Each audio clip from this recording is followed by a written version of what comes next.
বাড়িতে আপনাদের গোপাল সোনা থাকলে ভুল করেও এই 5টা কাজ করবেন না।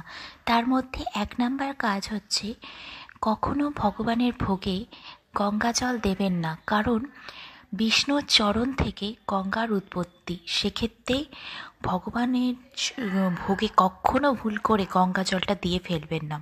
2 নাম্বার, আপনারা কখনো ভগবানের ভোগে তুলসী পাতা দিতে একদমই ভুলবেন না, কারণ গোপাল সোনা তুলসী পাতা ছাড়া পেট ভরে না, আর গোপাল সোনা সেই ভোগ গ্রহণও করে না।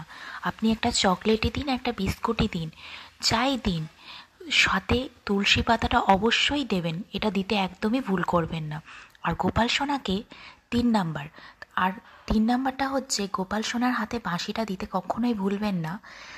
বা বাঁশিটা যদি হাতে নাও ধরান, অনেক সময় ওর গোপাল সোনার কাছেও রেখে দেবেন বাঁশিটা, কারণ গোপাল সোনার বাঁশি খুবই প্রিয় জিনিস। আর 4 নাম্বার, গোপাল সোনাকে কখনো একা বাড়িতে রেখে আপনারা বাইরে কোথাও চলে যাবেন না। বাড়িতে কেউ একজন যেন থাকে, যদি গোপাল সোনাকে আপনারা নিয়ে যেতে না পারেন, কারণ গোপাল সোনা একা থাকতে ভালোবাসে না, কষ্ট হয় গোপাল সোনার একা থাকতে। এই ভুলটা কখনোই করবেন না।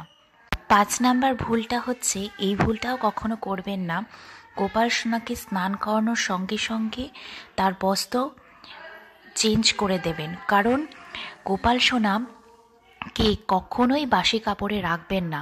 প্রত্যেক দিন 2বার করে তার জামা কাপড় চেঞ্জ করে দেওয়ার চেষ্টা আপনারা করবেন, কারণ গোপাল সোনাকে বাসি কাপড়ে রাখা উচিত নয়।